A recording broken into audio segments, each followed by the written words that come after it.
पावसाळा सुरू झाल्यानंतर व्हायरल फीवर होणं किंवा सर्दी, खोकला, पडसं ह्यासारखे आजार वारंवारच होत असतात. तर ह्यासाठी आपण आपल्या इम्युनिटीकडे विशेष करून लक्ष द्यायला पाहिजे. So immunity is not build in a day. Immunity is build over a period of time and for which you need to take small efforts. तर हे एफर्ट्स कसे घ्यावे किंवा आपण इम्युनिटी वाढवण्यासाठी काय काय करायला पाहिजे. सर्वतोप्रथम म्हणजे की आपण जो आहार घेत असतो तो आहार नेहमी ताजा असायला पाहिजे, म्हणजे की गरम जेवावं.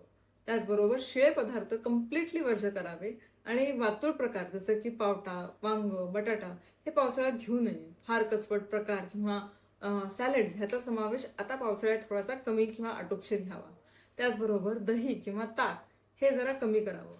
आणि पॉईंट नंबर 3 म्हणजे की आपण च्यवनप्राश किंवा तत्सम इम्युनिटी वाढवण्यासाठी व्हिटॅमिन सीचे सोर्स असलेला आपण रोज एक अर्धा ते पाव चमचा घ्यावा. टिप नंबर 4 म्हणजे की रात्री झोपताना आपण गोल्डन मिल्कचा समावेश करावा. ते म्हणजे की गरम दूध आणि त्याच्यात एक चिमूटभर हळद हे घेतल्याने आपल्याला इम्युनिटी वाढते.